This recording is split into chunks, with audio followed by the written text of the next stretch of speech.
భారతదేశంలో ఎన్నో పుణ్యక్షేత్రాలు ఉన్నాయి. అందులో లెక్కలేనన్ని దేవాలయాలు ఉన్నాయి. ఒక్కొక్క దేవాలయానికి ఒక్కొక్క విశిష్టత ఉంది. అక్కడ దైవానికి నివేదించే నైవేద్యంతో పాటు ఆచార వ్యవహారాలు కూడా విభిన్నంగా ఉంటాయి. అందుకు గల సరైన కారణాలు ఎవరు చెప్పలేకపోతున్నారు.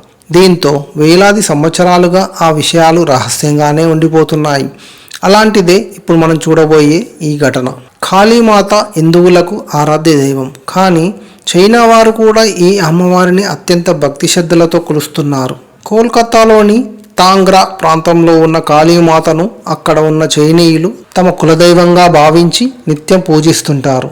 కానీ వారు పూజించే విధానంలో వింత ఆచారాన్ని పాటిస్తున్నారు. అదేంటంటే ఇక్కడున్న ఆలయంలో వారు కాళీమాతకు నూడిల్స్, ఫ్రైడ్ రైస్ను నైవేద్యంగా సమర్పిస్తున్నారు. అంతేకాకుండా భక్తులకు దీన్నే ప్రసాదంగా ఇస్తారు కూడా. ముఖ్యంగా వారికి ఎలాంటి అనారోగ్య సమస్యలు రాకుండా ఈ అమ్మవారు నిత్యం తమను రక్షిస్తుందనే నమ్మకంతో ఈ కాళీమాతను నిత్యం కొలుస్తుంటారట. ఇక్కడ కనిపించే మరొక ఆసక్తికరమైన విషయం ఏంటంటే ఈ చైనీయులంతా చాలా వరకు బౌద్ధులు లేదా క్రిస్టియన్లు. కానీ ఈ కాళీమాతను పూజించడం అనేది విచిత్రమైన విషయం.